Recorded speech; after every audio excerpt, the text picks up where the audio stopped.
शुभ सकाळ मित्रांनो. तर आज आपण आलो आहे नवतेदुर्गावर, जे चिपळूणमधूनच 30 किलोमीटर आतमध्ये आहे. आणि हे इथे आपण इथे गाडी पार्क केली.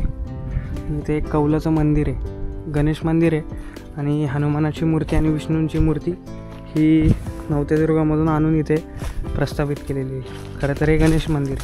आणि ह्या मंदिराच्या जस्ट बाजू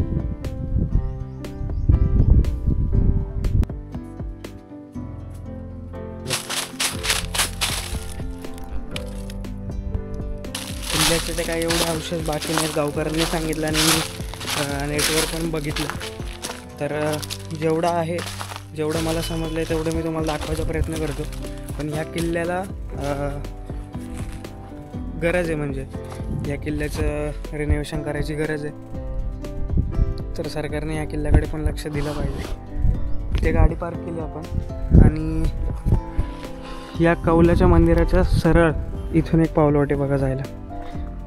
इथून पावलवाट आहे आणि खऱ्या किल्ल्याकडे जायचा रस्ता तो पूर्ण असा तिकडनं गोल फिरून जंगलातून आहे. पण तिकडनं पावलवाट पूर्ण बंद झाली, कारण कोण येतच नाही आहे किल्ल्यावर, असा विषय.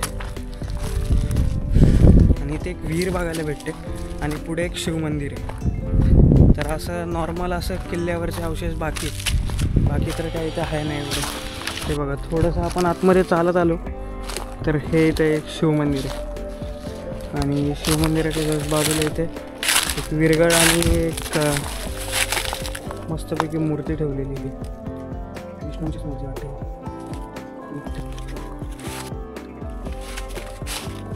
तर असे काही नॉर्मल अवशेष आपल्याला बघायला भेटतात, पण काही कारण असतं त्यांच्याकडे दुर्लक्ष झालेलं आहे. आणि हे शिवमंदिर आपण आतमध्ये दर्शन घेऊया आणि निघूया पुढे काय आहे का बघायला.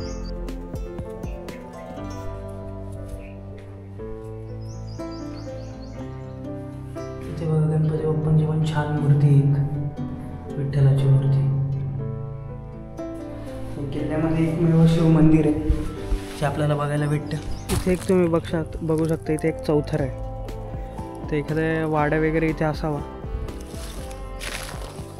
असं एक चौथर आहे इथे नॉर्मल. हे अवशेष सगळे जतन केले पाहिजे, पण दुर्लक्षित किल्ला आहे, समजू शकता तुम्ही. किल्ल्यावरची लोकच बोलतात आम्हीच नाही जात ते किल्ल्यावर, म्हणजे जे लोक राहतात इथे. आणि इथे एक शिवपिंड आहे सुकलेल्या अवस्थेत. इकडून पाठीमागे गेले की इकडे एक जातं टाईप आहे, नाही ही पण शिवपिंड आहे.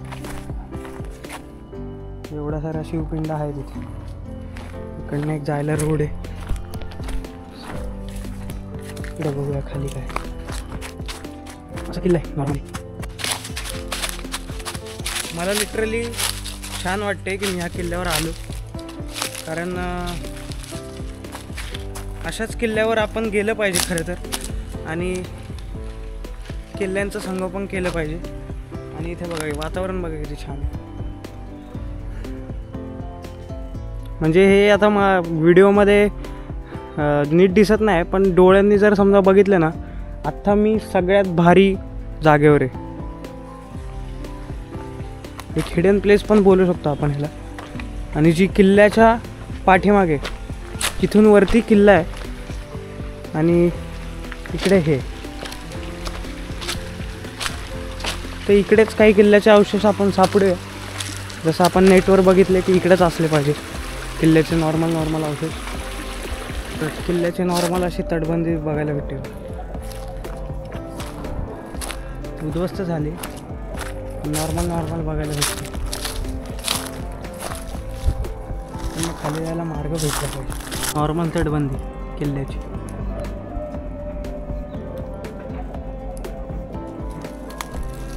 इथे पण किल्ला पूर्ण नामशेष झालाय. पुढे आल्यावर बघा इथे पायऱ्या बघायला भेटतात.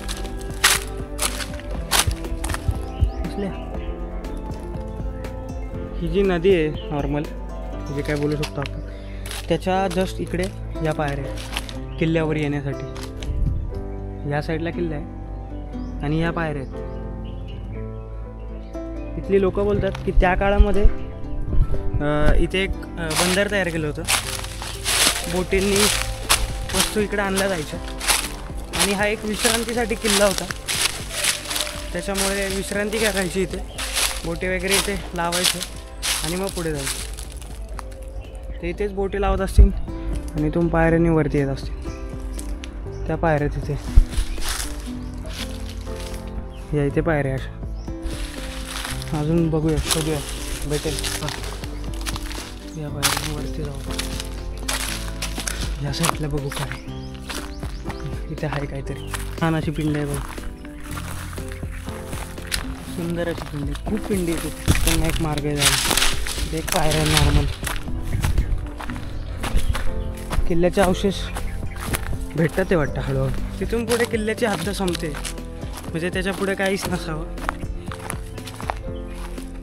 लास्ट एवढंच, ह्या किल्ल्यावर संवर्धनाची खूप गरज आहे. अशा किल्ल्यांना भेट देत जा मित्रांनो, म्हणजे ह्या किल्ल्यांवर पण लक्ष राहील. आपण परत जाऊया. इथे सुद्धा आपल्याला काहीतरी बघायला भेटते बघा, चौकोनी.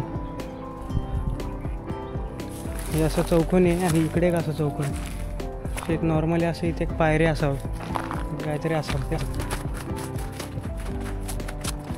मला येता येता एक गोष्ट दिसली बघा, हे बघा. इथे प्रॉपर, एकदम प्रॉपर अशी तटबंदी आणि इथून पायरी गेली, जशी भुईकोट किल्ल्याला असते. इथून किल्ल्यावर जायचा मार्ग असावा, तो एक असावा. आणि ही पूर्ण तटबंदी किल्ल्याची आणि हा पायरी भाग. इथे एक नॉर्मल असं बुरुज टाईप दिसते. इथे एकटं येऊच नाही, इथे खूप पालापाचोळा पडलेला आहे. पूर्ण जंगलामध्ये हा किल्ला पूर्ण जंगलामध्ये गायब झाला आहे. गायबच बोलू शकतो आपण. तर असा नॉर्मल नवतेगड आपण बघितला आणि किल्ल्यावर जास्त अवशेष जरी नसले तरी पण जे कमी जे अवशेष आहेत ते बघून मनाला एवढा आनंद होतो की हा किल्ला एवढा सुंदर नदीकाठी बसलेला आहे. नदी काय पण बोलू शकतो आपण त्याला, पण खूप सुंदर आहे ते. म्हणजे जर समजा तुम्ही तिथे गेला ना तर तुम्हाला एकदम शांत बसले ना तुम्ही, एकदम शांत वाटेल तुम्हाला. अशी ती किल्ल्याच्या पाठीमागे नदी आहे आणि त्या नदीच्या इथून खंदक आहेत. तुम्हाला मी दाखवू नाही शकलो खंदक, कारण मला रस्ता नाही सापडला. त्या खंदकाच्या इथे बोटी लावून आपले जे मावळे ते वरती यायचे, या गडावर विश्रांत काढायचे आणि मग विश्रांत करून पुढचा प्रवास करायचे. जसा साळवणचा किल्ला आहे तसाच हा किल्ला. या किल्ल्याचं नाव आहे नवतेदुर्ग. तर नक्की या मित्रांनो आणि बघा. जर समजा तुम्ही येशाल तर मग पर्यटन वाढेल आणि पर्यटन वाढलं तरच सरकारचं लक्ष जाईल आणि तरच या किल्ल्याचं रिनोव्हेशन किंवा संगोपन होऊ शकेल. आणि आपण जाऊया बाहेर आणि ब्लॉग इथे सेंड करूया. आणि उद्या आपण भेटणार आहे गोविंदगडावर. तर भेटूया उद्या. तोपर्यंत काळजी घ्या. जर समजा माझा कॉन्टेंट तुम्हाला आवडत असेल तर लाईक करा, शेअर करा, सबस्क्राईब करा. भेटूया उद्या. तोपर्यंत काळजी घ्या. जय शिवराय.